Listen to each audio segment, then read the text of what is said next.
сәлеметсіздер ме баршаңызға эко мамасы парақшасына қош келдік. Менің каналыма тіркеліп ұмытпаңыздар, көптеген әдемі рецепттермен және де ақпараттармен сіздермен бөлісетін боламын. Яғни бүгін біздер кісен нан пісіретін боламыз. Өте оңай жасалады, қамырында ешқандай қоспа жоқ, өте дәмді болып шығатын, отбасымызбен сүйіп жейтін қазақтың кісен нанын пісіретін боламыз. Сіздер де жасап көріңіздер. Дәл осы рецептпен сізге де ұнайды деп ойлаймын. Отбасыңызды қуантыңыздар. Дәмі енді ерекше. Қараңыздар, соңына дейін көріңіздер. Яғни жылы суымызға дрожжымызды салып, үстіне тұзымызды салып, песогымызды салып, араластырамыз, ұнын саламыз, кішкене сұйық майымызды құямыз. Барлығын жақсылап ашымал жасайтын боламыз. Ашымалымызды бір қайтарамыз, екі қайтарамыз. Сөйтіп тұрғанда ішіне начинкасын жасап бастаймыз. Начинкасына мына көргендеріңізде сиырдың фаршы, менде өздеріңіз білесіздер қандай фарш салсаңыздар да.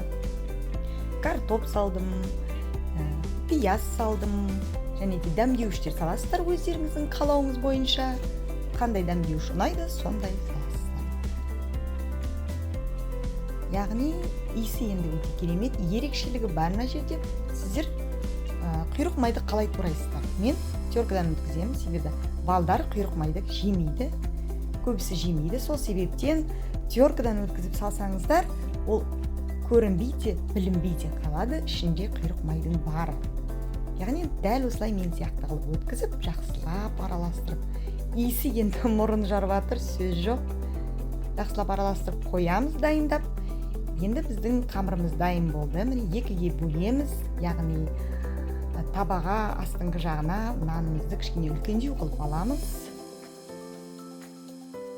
Екіге бөлгенде, ал екінші бөлігін үстіне бетін жабу үшін кішкене аздау қылып қамырды бөлеміз. Дайын қамырымызды табамызға жайып аламыз, әдемілеп.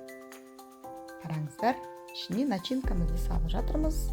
Начинкамыз енді керемет иісі дейтін бір құрап тұр ғой. Жегенде деген суын ағызып, майын ағызып тұрып жейміз ғой.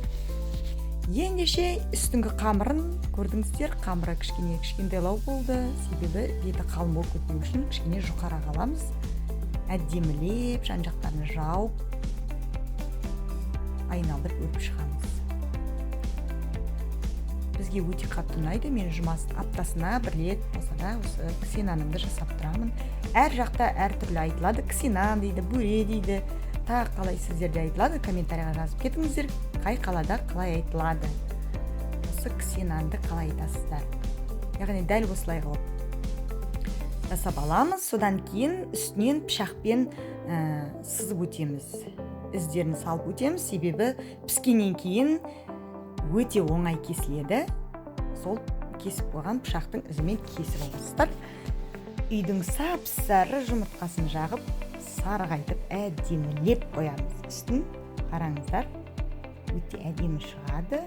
Менің өзімнің үйімде тауықтарым бар, сол себептен үйдің жұмыртқасы өте дәмді. Қараңыздар, уже дайын болды, керемет, иісі енді мұрын жарып тұр. Жұп-жұмсақ, балаға да жақсы, майы да білінбейді. Кесіп алдық, мына қараңыздар, әдемі. Сіздер де жасап көріңіздер, көңілдеріңізден шығады деген ойдамын, сенімдемін. Ас болсын, рахмет.